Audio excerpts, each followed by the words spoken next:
You're listening to Bro Down Podcast all fucking day. Oh, yeah. Hey, everybody. Welcome back to the Bro Down Podcast. I'm Tim Fulton. And I'm Andy Smith. And this is Fight Fan Weekly. Fight Fan Weekly, we're going to be talking about the Bellator fights. Yeah, we're doing Bellator recap today.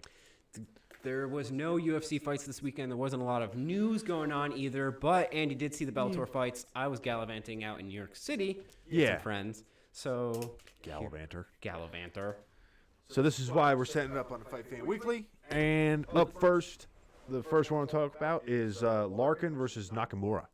Okay. So Lorenz Larkin is probably one of the better named or more well-known guys that's for hardcore fans and, you know, some of the casual fans.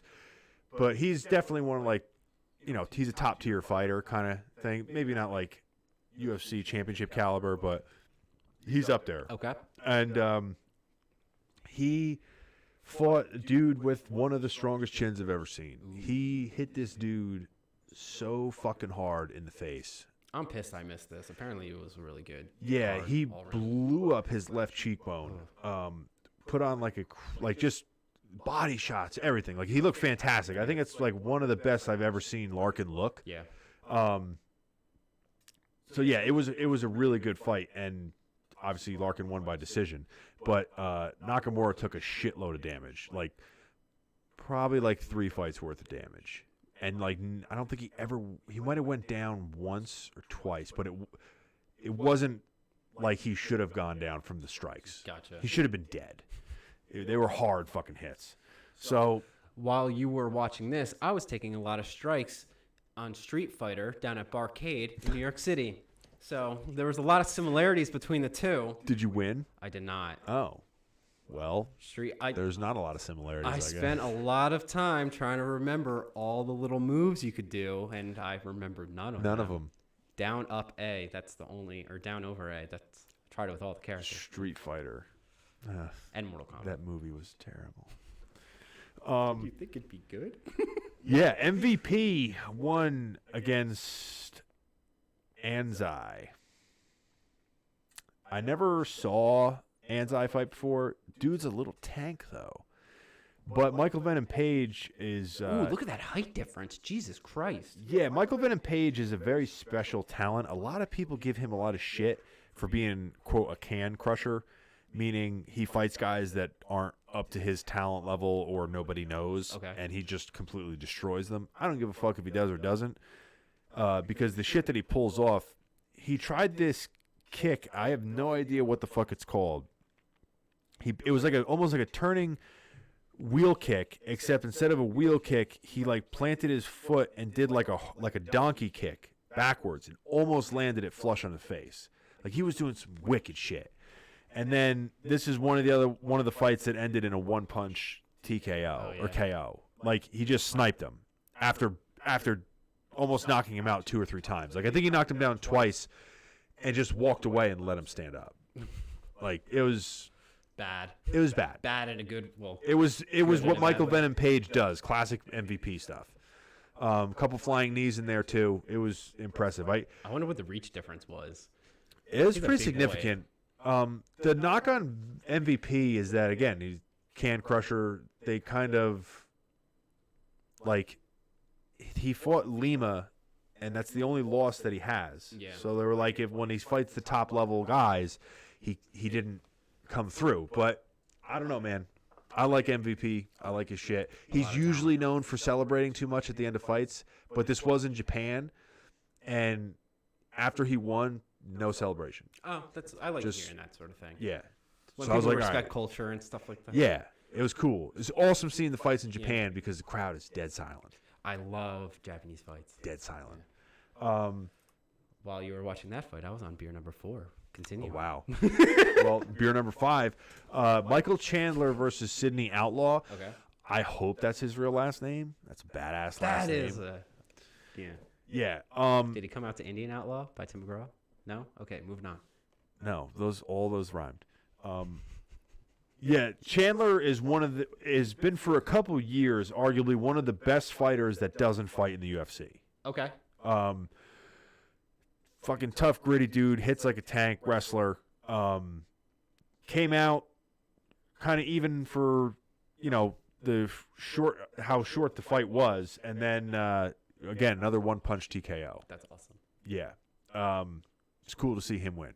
So that was another one you missed. That was good. Yeah, I was currently playing Bubble Bobble, which I found Bubble Bobble at Barcade, and I was the happiest guy in the entire world. Bubble Bobble? Bubble Bobble. What is it? Bubble Bobble. What is it? What is that? It's a video game. Is it when you shoot the bubbles up? You shoot bubbles and you trap bad guys in them, and then you have to jump on their heads and they explode. It's way harder than it sounds. Oh, I didn't remember that one. Oh, it's fucking amazing, dude. And then we have Quinton Rampage Jackson versus Fedor Emelianenko. This is an old throwback from, back in the two Pride fighters fighting in Japan, where they made their names popular. One of the things that was very concerning, well, there's a lot of concerning things about this fight, okay? They're both over 40, I believe. I think Fedor's 43, Rampage is 41 or 40. They're both Fedor's taken a lot of damage in his career, especially over the last couple of years. A couple TKO losses, a couple KO losses. Just hasn't looked the same as far as his chin goes. Rampage has just been growing. He is 265. And I believe he had a cut weight to make that. He looked like a big baby from here to here. He had a baby's belly. You know how babies have that, like, I'm fat, but I'm not, but I am, but I'm not? It's like the essential fat. It's like a baby needs to survive. It's like there's no abs because they don't have the muscle development yet. And there's no fat because they don't have a lot of fat, but it's a gut. Yeah, I know exactly what you mean. He used to fight at 205. Well, he was the champion at 205. I didn't read the article, but I did see a thing that said he felt like a giant hippopotamus in the ring. He felt ill. He should have. Yeah, he also said he's done at heavyweight. Good. Well, good. He's 265. Can he get back down to light heavyweight? You can. There's no reason why you can't. It's Willie. His knock has always been he doesn't like to train, he doesn't like to diet. He was working with Dolce, and Dolce told a story that he was dieting with him, and Dolce said, if you need cheat meals for certain things that you just can't be without, I can put them in your diet, but you got to let me know. Yeah. He was finding candy bars under his bed. Oh, like a child. Rappers. Yeah. I was just like, I don't know if that's true. That's a funny story. That is a funny story. So when he walked in, I was like, fuck, dude, he'll be good for like a round, maybe a round and a half at that weight. And Fedor's always the same. He's always around that weight. He's fought that weight his entire career. He always looks like the dude that's going to come and pick up your garbage. Like, he's just a regular-looking guy. I got to be honest with you. I was super shocked at how good he moves still. Like, he is still extremely quick, hits extremely hard, and he moves very well. Yeah. For being that old and taking the damage that he has. And he's the first dude to ever knock out Jackson with punches, I believe. Oh, yeah, and it was one punch that did it. A lot of people saying it was a fixed fight. He ripped his fucking eye open, like, with the punch. Like, his whole head was fucking cut open. It did look a little weird the way he fell, but then again, fucking 70 pounds overweight. Yeah. I don't know. I feel like it's harder to fix fights than people think. Yeah. You usually know when a fight is fixed, especially since Rampage was throwing heat in the beginning of the round. Yeah. Like, any one of those can land. Yeah, and then what? And it's hard to make it look real if you're not trying to hurt the other person. They usually end on the ground in grappling. Or it goes to the ground quickly and the other person just covers up or something like that in, like, the real questionable ones. But what was cool was that Rampage came out to the Pride theme song. Oh, really? Yeah. That's pretty dope. It was pretty dope. So, yeah, it was cool seeing those guys fight. I wasn't totally upset with I like both of them, and I wasn't upset with it because, like, Fedor got a win. Jackson only took one punch and got knocked out, but he didn't get knocked out cold. It was a weird. I'll show you to you after. You make your own choice up. But yeah, it was good. It was a good night of fights. It was. It was cool to watch.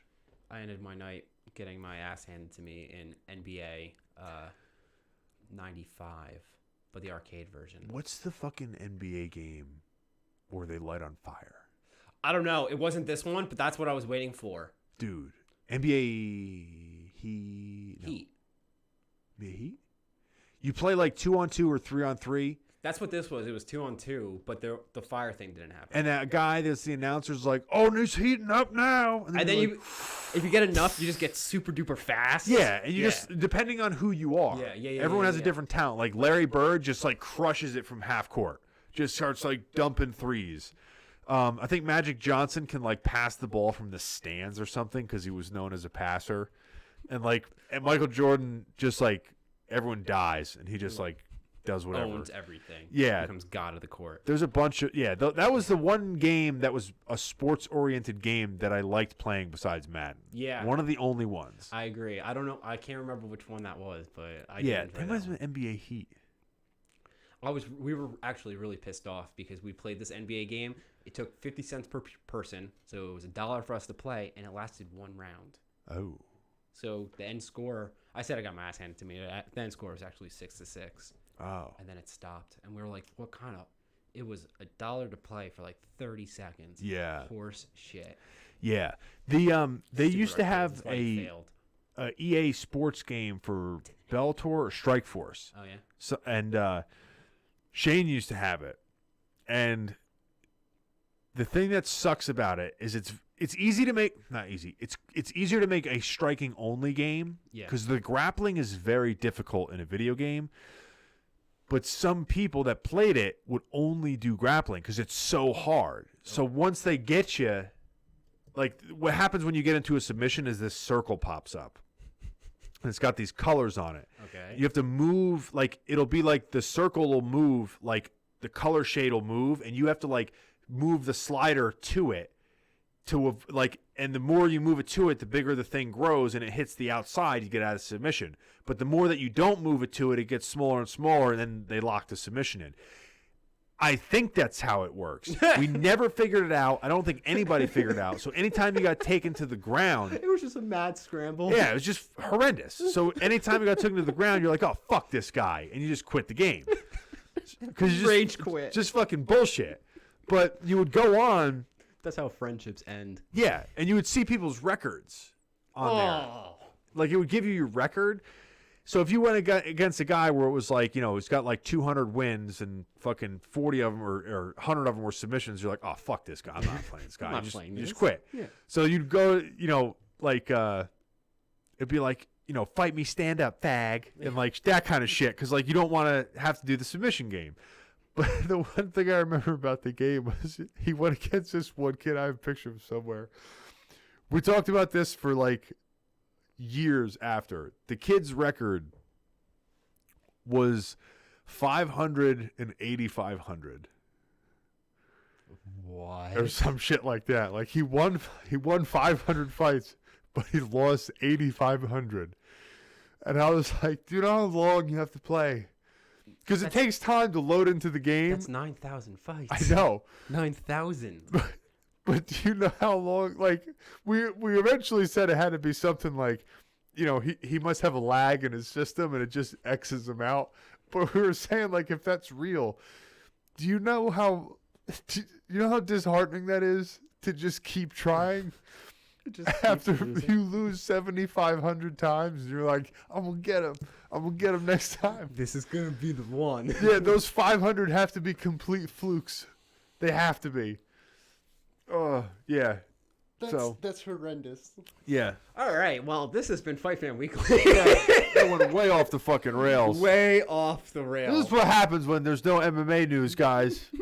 Someone do something. Conor McGregor, punch someone. It's too soon to talk about Conor. If not, if he punches somebody. Yeah, that about wraps us up. Yeah, it does. Happy New Year. Talking. This will be the first one of the new year. Happy New Year, then. Happy New Year. And we will see you guys. Actually, no, it's not going to be. Wednesday. Yeah, it is. Yeah, Wednesday. It's got to be done today. What? Bye, everybody. You're listening to Bro Down Podcast all fucking day.